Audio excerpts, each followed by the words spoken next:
তেখেতৰ দেউতাক নীলকান্ত হাজৰিকা তেখেতে বহুতো গীত লিখিছিলে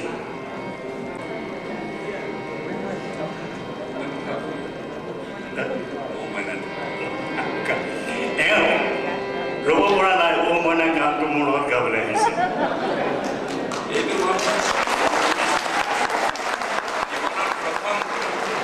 মই জীৱনত প্ৰথম সুৰ দিছোঁ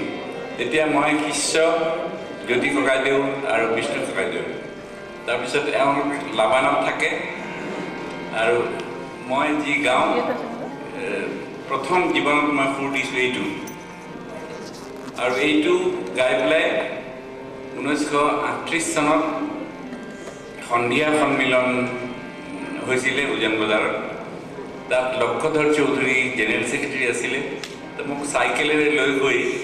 এইটো মোক গাবলৈ দিছিল দিয়াৰ পিছত সদৌ অসম প্ৰতিযোগিতা যিটো হৈছিল তাত শ্ৰেষ্ঠ বৰগীত শিল্পী বুলি মোক প্ৰেজেণ্ট দিছিলে তাৰপিছত এওঁলোকে আমাৰ লগৰবিলাকে গাইছিলে মইনা কেতিয়া আহিলি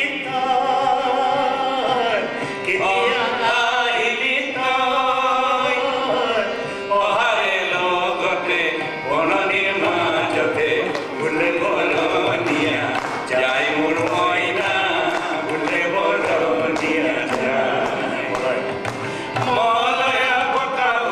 লগতে আনিলি মলয়া বতাও লগতে আনিলি গান সাথে পৰি যায় মলয়া বতাও লগতে আনিলি গান সাথে পৰি যায় বনৰে চৰায়ে মনৰ হৰিষে লাগি তিতি গায় আজলি হৰিণী গতিকে শুৱনি নিজৰাৰে পানী পায়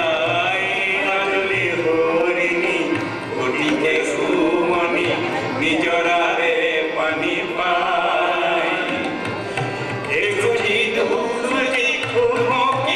মকি ঘূৰি ঘূৰি চৰি খায় মোৰ মইনা